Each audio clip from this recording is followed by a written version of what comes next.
Hello guys, कैसे हो आप सब लोग। आज अपने अपन वीडियो में हम इस टॉपिक पे डिस्कस करने वाले हैं कि how to master data structures and algorithms. सबसे पहले हम पूरा ब्रेक डाउन करेंगे कि डेटा स्ट्रक्चर्स एंड एल्गोरिथम्स क्या होते हैं, किस तरीके से हम उसको सीख रहे होंगे, क्या टाइम हमको लग रहा होगा, कहाँ कहाँ से पढ़ना है और कितना पढ़ना है। पूरा इस वीडियो में हम बताने वाले हैं। और चलो फिर अपन बिना किसी देरी के स्टार्ट करते हैं वीडियो को। तो सबसे पहले मैं अपने बारे में कुछ बता देता हूँ अपने बारे में कि मेरा नाम संयम है। मैं आईआईटी गुवाहाटी से हूँ। I am a third year student right now and I have cracked an internship at Adobe for next summer for 2025, and I have solved more than 1700 problems. So I'm a person who can guide you enough, and I made college related videos. So कोई भी video आपको regarding college placements internships के regarding चाहिए तो आप comment करके बता सकते हैं। मैं उस पर जरूर डेफिनेटली एक वीडियो बनाऊँ। तो आज अपन अपने टॉपिक से स्टार्ट करते हैं। सबसे पहले अपन समझते हैं कि हमको डेटा स्ट्रक्चर्स क्यों सीखना चाहिए। मतलब आज के ज़माने में अभी भी सब लोग बोल रहे हैं डेटा स्ट्रक्चर्स एंड एल्गोरिथम सीख लो, लग जॉब लग जाएगी। बट एग्जैक्टली होता क्या है डेटा स्ट्रक्चर्स एंड एल्गोरिथम्स, और क्या क्यों सीखना चाहिए। सबसे पहले अपन समझते हैं कि हमको क्यों सीखना चाहिए, क्योंकि आज के जो भी इंटरव्यूज होते हैं ना, अगर आप सॉफ्टवेयर डोमेन में इंटरेस्टेड है तो आपको डेटा स्ट्रक्चर सीखना ही पड़ेगा, क्योंकि एक राउंड होता है बेसिकली अलग से data structures and algorithms round. वो आपको क्लियर करना ही पड़ता है। तो आपको ये जब तक नहीं आएगा तब तक आप आगे आपको जॉब नहीं मिलेगी। तो सबसे इम्पोर्टेंट है, इसलिए आपको ये सीखना पड़ेगा। आपका ये माइंड शार्प करता है। जैसे आपने पढ़ाई की होगी तो आपका माइंड शार्पिंग स्किल्स भी आपकी बढ़ाता है, जब आप चीज़ों को और सीख पाते हो और चीज़ों को आप डीप में सीख सकते हो। तो ये बेसिकली आपकी प्रॉब्लम सॉल्विंग स्किल्स बढ़ाता है, और वही एक जॉब के अंदर रिक्वायर्ड होती है। बिकॉज़ सॉफ्टवेयर डोमेन में कोई ऐसा नहीं कि आपने ये चीज़ सीख ली, तो क्योंकि बदलती रहती है, राइट? टेक्नोलॉजीज़ तो बदलती रहती है। तो इसलिए ये अगर आपको आता है तो आप बहुत सारी चीज़ें, आपका थिंकिंग एबिलिटी बहुत बढ़ जाता है ये सीखने के बाद। और ये बहुत सारे अलग-अलग डोमेन में काम आता है। जैसे कॉम्पिटिटिव प्रोग्रामिंग आपको पता हो, तो ये इसका एक फाउंडेशन होता है बेसिकली। उससे आप कॉम्पिटिटिव प्रोग्रामिंग, कोड फोर्सेस आपने सुना होगा, तो कोडशेफ अगर आपने सुना होगा, तो आप वहाँ पे आप और अपने आप को एक्सेल कर सकते हैं। रियल वर्ल्ड एप्लीकेशन में डेटा स्ट्रक्चर्स का बहुत यूज़ है। स्टैक हो गया बेसिकली, तो पूरा पूरा जो चीज़ है बेसिकली स्टैक्स पे बेसिकली पूरी कोड साइट्स बनी हुई हैं, तो काफ़ी सारी चीज़ें हैं, इसलिए हमको डेटा स्ट्रक्चर सीखना चाहिए। तो सबसे पहला क्वेश्चन आता है कि कौन-सी लैंग्वेज से स्टार्ट करें भैया? लाइक मार्केट में बहुत सारी लैंग्वेज हैं, प्रोमिनेंटली तुमको हर जगह यूट्यूब वगैरह पे भी और हर जगह तुमको दिखेंगी।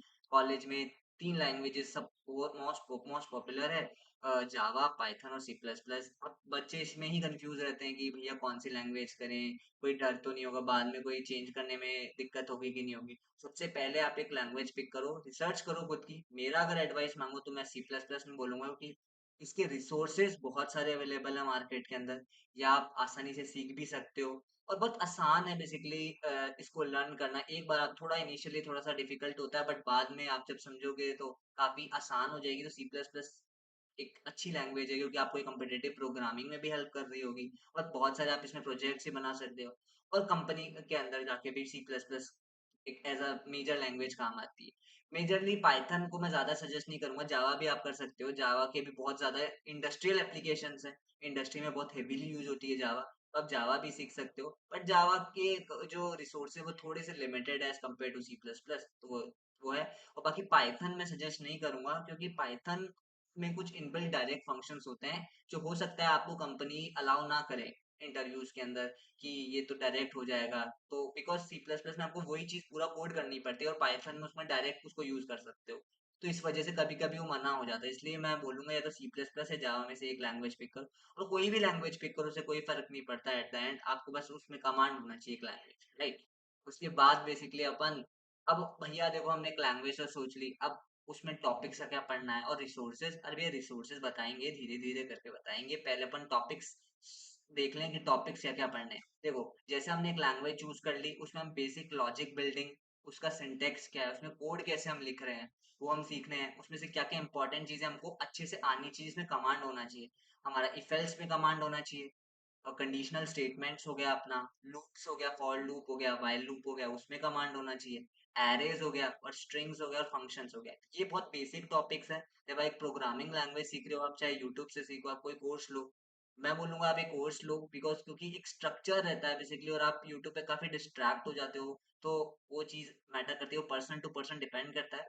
बट हाँ, आपको एक प्रॉपर्ली एक प्रोग्रामिंग लैंग्वेज सीखनी है एंड तक ये, और ये सारे टॉपिक्स आपको कवर करने हैं। जब तक ये टॉपिक्स कवर ना हो तब तक वो आपने प्रोग्रामिंग लैंग्वेज सीखी नहीं है, तो ये चीज़ें आपको सीखनी है। उसके बाद जैसे ही आपने प्रोग्रामिंग लैंग्वेज सीख ली, जिसका आपका एस्टिमेटेड टाइम मैंने आपको बता रखा है 2 वीक्स, 2 वीक्स में आपको ये प्रोग्रामिंग लैंग्वेज सीखनी है।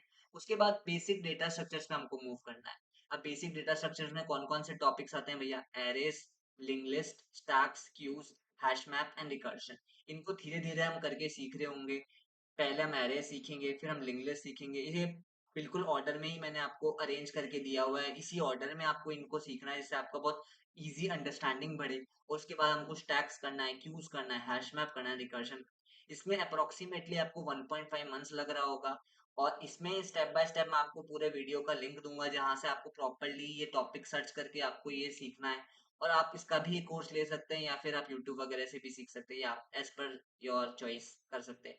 जैसे ही हम ये बेसिक डेटा स्ट्रक्चर कर लें, उसके बाद हम एडवांस डेटा स्ट्रक्चर से मूव करते हैं। सबसे पहले हमारा बेसिक डेटा स्ट्रक्चर अच्छा खासा कमांड होना चाहिए। उसके बाद ही हमको एडवांस डेटा स्ट्रक्चर से बढ़ जाना है, क्योंकि काफ़ी लोग क्या होते हैं, डायरेक्ट इस पे जंप कर जाते हैं कि भैया एडवांस सीखना है हमको तो सीधा, और फिर वो बहुत कन्फ्यूज़ रहते हैं और वो कोडिंग इवेंचुअली छोड़ देते हैं। तो वो हमको नहीं करना है। ठीक है? सबसे पहले बेसिक पे कमांड लाना है, फिर बेसिक के बाद हमको एडवांस पे चलना है। एडवांस में बेसिकली क्या-क्या टॉपिक्स आते हैं भैया? ग्राफ्स आता है, ट्रीज़ आता है और हीप्स आता है। ये 3 मेजर टॉपिक है। मेजरली काफ़ी पूछा भी जाता है, बट पहले अपना बेसिक स्ट्रॉन्ग करेंगे, उसके बाद अपन एडवांस में करेंगे, और एडवांस को भी बहुत अच्छा करना है, क्योंकि कुछ लोग ये भी गलती करते हैं कि सिर्फ बेसिक ही सीख लेते हैं और एडवांस फोकस ही नहीं करते। एट द एंड जाके ऑब्वियसली कंपनी वालों को ही पता है कि एडवांस ही पूछना है, तो थोड़ा एडवांस पे भी अपन को फोकस रखना है, बट बेसिक्स के बाद। तो इसमें अप्रोक्सीमेटली हमको 2 मंथ्स लग रहा होगा। ऑलमोस्ट 2 मंथ्स के प्रिपरेशन का टाइम लगेगा, और इसमें हम सीख लेंगे। अब ये मैंने एक रिसोर्सेज अटैच कर दिए हैं। बहुत सारे रिसोर्सेज मुझे मिले हैं, मैं बाकी और भी डिस्क्रिप्शन में ऐड कर दूँगा। मेजरली मैं तुमको सजेस्ट करूँगा, सी प्लस प्लस के लिए स्ट्राइवर है।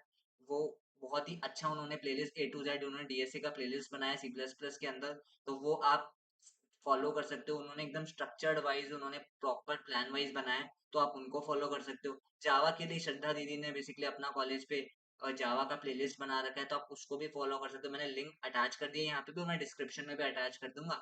और इन स्लाइड्स का भी जो लिंक है वो डिस्क्रिप्शन में अटैच हो जाएगा, तो आप वहाँ से डाउनलोड कर सकते हैं। एंड भैया, ये सब तो ठीक है, हमने प्रैक्टिस भी कर ली। लगभग हमको, अगर मैं बताऊँ, तो आपको 5 मंथ्स टू 6 मंथ्स बेसिकली लग रहे होंगे आपको सीखने में डेटा स्ट्रक्चर। उसके बाद एट द एंड जो सबसे इम्पोर्टेंट और सबसे क्रूशियल स्टेप है basically, which is practice. Practice कहाँ से करनी है भैया? देखो, सबसे पहले अगर आप बहुत बिगिनर हो, तो आपको हैकरैंक से स्टार्ट करना है। इसमें बहुत बेसिक क्वेश्चन्स होते हैं, और अगर आपको इसका पर्टिकुलर ट्यूटोरियल भी चाहिए कि भैया प्रॉब्लम कैसे स्टार्ट करें, तो वो भी मैं वीडियो बना सकता हूँ। तो सबसे पहले आपको हैकरैंक की बेसिक अंडरस्टैंडिंग बनानी है, कैसे क्वेश्चंस को सॉल्व करना है। फिर हम धीरे-धीरे लीड कोड और जीएफजी पे मूव करेंगे, और जैसे ही हमारा एक कमांड बेसिकली बन जाए कि हाँ, हमने कम से कम 50 क्वेश्चन कर लिए जैसे हैकर रैंक पे, और लीड कोड पे भी 50-100 क्वेश्चन कर लिए, उसके बाद हम इंटरव्यू बिट में मूव करेंगे। इसमें बहुत स्ट्रक्चर्ड वे में टॉपिक वाइज अरेंज है इंटरव्यू बिट में क्वेश्चंस, और उसको हम सॉल्व करके हम अपने आप को एक अच्छा फाउंडेशन अपना बिल्ड कर लेंगे डेटा स्ट्रक्चर, और हम इंटरव्यू रेडी हो चुके हैं। अगर हमने ये सब स्टेप प्रॉपर्ली फॉलो किए और पूरा वीडियो प्लेलिस्ट अच्छे से देखा और कंप्लीट किया, कोई कोर्स लिया हो आपने, या फिर ये मैंने जो रिसोर्सेज दिए आपने वो देखे हो और वो अच्छे से सीख लिए हो, तो आप इंटरव्यू रेडी हैं, और अच्छे से आप कोई भी इंटरव्यू आप क्रैक कर सकते हैं। प्रैक्टिस का टाइम कोई डिफाइन नहीं है, आप जितना चाहें उतना कर सकते हैं। तो उसका तो अनलिमिटेड, बस प्रैक्टिस करते रहिए और लगातार करते रहिए। ऐसे नहीं कि एक बार सीख लिया, 2 महीना प्रैक्टिस की, हाँ भैया मेरे को तो आ गया, नहीं। एक बार सीखा, उसको लगातार 1-2 साल काफ़ी लंबे, और जितना आप जल्दी ये चालू करेंगे, उतना आपको अपने पीयर से फ़ायदा होगा, और या ऑन कैंपस या ऑन ऑफ कैंपस दोनों में ही काम आएगा। तो ये बहुत इम्पोर्टेंट है। तो ठीक है गाइस, आई थिंक आज के लिए इतना ही। और कोई भी वीडियो आपको कोई भी अगर आपको वीडियो अच्छा लगा हो, तो प्लीज़ लाइक कीजिएगा और सब्सक्राइब कीजिएगा, राइट? Okay guys.